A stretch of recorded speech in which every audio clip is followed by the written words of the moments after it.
happenings not just in Nigeria but even in Akwa Ibom State. And for that, we will be taking you through the sectors of business, economy, health, politics, and everything in between. Welcome to today's edition of the program. Of course, I will not be on the program alone this morning. I have with me the delectable Victoria Johnson. Good morning to you, Victoria Johnson. Good morning to you, Rita. It's so beautiful to be back on here, and I want to say very good morning to your Akwa Ibom people. Welcome to Newspaper Review. All right, welcome to the newspaper review this morning. Let us start up first with the Vanguard newspaper. Quite a lot of headlines, but we will be bringing all of them to you this morning.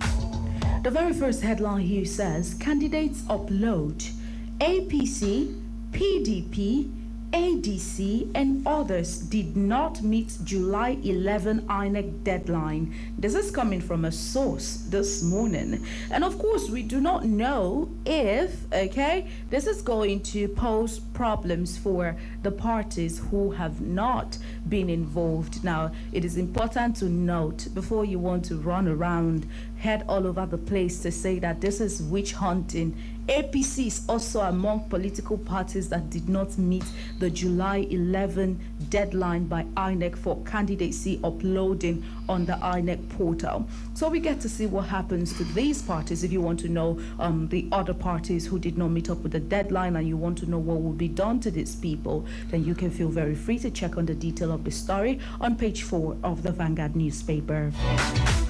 Xenophobia in South Africa. Well, it is said that Tinubu has snubbed Ramaphosa's envoy. Now, you need to know that Cyril Ramaphosa is the president of South Africa. And this morning, it is on the news that President Bola Tinubu said, carry your envoy and go. It is also safe to point out that a certain Chisom Ibe that lives in South Africa was tortured to death on video and posted by this South African group who actually go around terrorizing immigrants in their country. Now, after the wake of that, why are you sending an envoy to Nigeria? We have not heard you put a decisive feet down on the happenings of your people, okay? And so Nigerians are applauding the president this morning. Some Nigerians are saying that this is the first great thing you have done for us since you became president. Other people are saying it is the way to go, but some other persons are saying, what does it mean to us at the end of the day? You want to coin your own thoughts and your own feelings about this headline this morning. You can find the full detail on page 6 of the Vanguard newspaper. Well, the masthead here says how PFIPC was created. This is coming from the Accountant General this morning, but it's still safe to point out that the House of Representative Committee that is currently investigating the operation of this phantom agency has ordered the Inspector General of Police, and we're talking about the person of IGP Olatunji Disu, to produce the alleged mastermind. Of course, we're talking about Mr. Adeniyi Matthew Adeyemi before noon by tomorrow. Produce him and also let him appear before us by noon tomorrow. Let's see how IGP Olatunji Disu is going to be pulling this off. But you want to know how the PFIPC was created, because this is a question a lot of Nigerians have been asking. Find the full detail of this story on page 2 of the Vanguard newspaper. On latest stories this morning, Lasako Assurance raises 19.3 billion naira in right issues. Fixing Imo for Tinubu inside Uzodima's 2027 campaign. Now, a lot of Nigerians have talked about how very annoying such campaign tactic is. Are you building Imo State for the indigenes and residents of Imo State and Nigeria at large, or you are building it for one man? Questions are being asked this morning, but I guess the people in Imo will be the ones to answer these questions and call their governor to order and not sing praises in situations like this. But finger crossed, like I always say, we get to see how this will develop in the coming days, and you can find that full detail of this story on page 7 of the Vanguard newspaper. Now, on sugar, Nigeria risk losing African market over high production cost. Yeah. So in case you want to know another thing that Nigerians do very well, is selling sugar. Okay, that's me being very silly this morning, but then the risk of Nigeria losing the African market over high production cost, and we really hope it doesn't get to that this morning. But you can find the detail of that story on business page 15 of the Vanguard newspaper. On education, UBEC to end exclusion of children with disabilities. Right about time. It is time for inclusive education in Nigeria. Everyone deserves to be educated. I mean, come to think of it, with the right equipment, with conducive environments, we have something beautiful and we have something great, inclusive for everyone. And finally, this morning, U.S. tightens scrutiny on Nigerians over visa overstays. This is very sad that whenever the United States comes up on immigration issues and visa management issues, Nigeria is always in the bad light. But then you want to know what measures will be taken, you want to know the sanctions, you want to know the directives being given. You can find the full detail of that story on page 20 of the Vanguard newspaper. And more headlines will be coming your way this morning. I hand you over to the desk of Victoria Johnson. Good morning, Victoria Johnson. Okay, very good morning to you once again, Rita. Okay, I will be taking you on a journey to the Post newspaper this morning, and stories are cutting across Akwa Ibom State right here. Okay, this one says Ibno chairman wraps up a week-long free IK outreach. Health governor over healthcare in Akwa Ibom. Another headline says Scott Giles choir master 25 years for rape. Can you imagine that?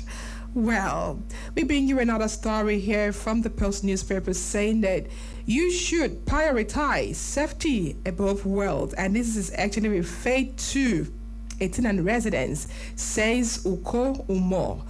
Okay, as he sent out an advice to them.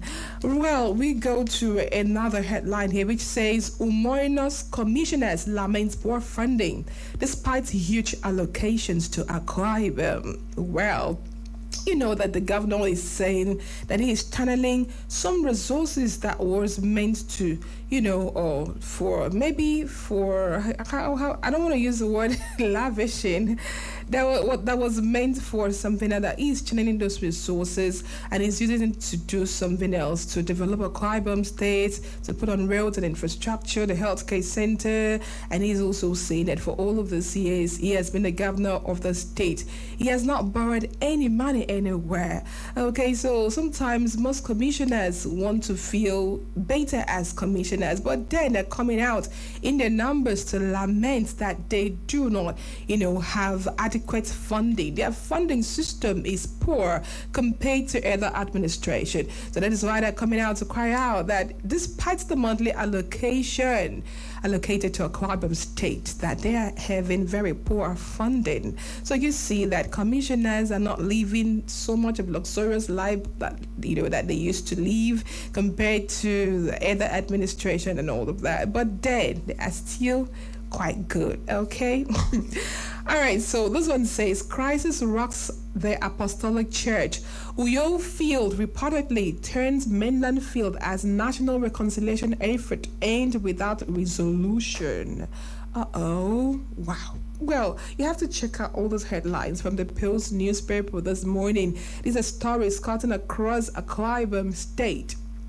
Now, this one also says, Akpabio's presence in APC shaped my decision to defect. We actually talked about this elaborately, yesterday. This is actually said by Governor Umar Eno, PhD. So he's saying that Akpabio's presence in APC shaped his decision to defect. And maybe he's actually referring to the fact that being that Akpabio is the number 3 man in the nation, definitely more happy hour could be sent down to Akwa Ibom State. Okay, that's okay. Well, this one also says Ibom Deep Seaport belongs to all, not any community. Mbogo ones. Okay. You note the lingering issue between the owners of the land, saying that this Ibom Deep Seaports, must actually bear the name Ibaka Deep Seaport. But what's the difference? We are all beneficiaries of the seaport. So Well, the disputes in this seaport issue, we believe, should end with just, some touches of good reasoning, and that is all. At the end of the day, we are still one as far as the Akwa Ibom state is concerned. This one says, NSE Abak branch marks first anniversary, seeks government partnership on infrastructure. The last but not the least headline here says, one reason why I am voting APC, Tinubu in 2027, I beg your pardon, says Udom Emmanuel. We all know that Udom Emmanuel is always working in tandem and also, being a very good in-house person in the PDP. Despite every other defection, we do not know his stand, but he is just standing his grounds and even grandstanding with some persons who defected. Okay. And at the end of the day, he is, despite the fact that he's in another party, that's the PDP, okay, he is saying that he has one or two reasons why he's backing the, president of Nigeria, why he's voting him in 2027. So you have to check this out. What are his reasons, okay, for someone like Udom Emmanuel to come out from another party and say, I'm supporting this man? And then we have the likes of, in PDP, we have some candidates over there, okay? We have the likes of Atiku in ADC, we have Peter Obi of NDC and all of that. Why is he choosing to work in tandem with Mr. President? Is he, one day, or is he eyeing something that one day will also want to defect? That these politicians, we do not need to really, give full trust. They can actually defect any time, just like a pendulum, and then they do not have permanent friends nor permanent enemies. So anything at all is possible as far as you are a political office holder. So we will not be surprised if we just turn around and see that the former governor of Akwa Ibom State, Deacon Udom Emmanuel, okay, he had said nobody should call him Deacon, that the former governor of Akwa Ibom State, Udom Emmanuel, will just say, I am defecting to APC. Such is life, and we are actually expecting something like that because he's been talking so much about President Tinubu of late. And as personally, I'm suspecting something. I do not know about you. Well, that is all from my corners on the Post newspaper this morning. So you go grab a copy of this paper. Make sure that you dish out every of the headlines I'm telling you. Want their details, okay? Make sure you go find the details and get yourself well equipped with the full information about what I just read. So I hand you over to the desk of Rita. Thank you so much, Victoria Johnson. I appreciate you this morning. We go over to the Guardian newspaper. Well, top story this morning, doubling as the masthead Osun Goba polls. Credibility doubts heightened over worsening violence and stolen PVCs. And so questions are being asked this morning. What is going on?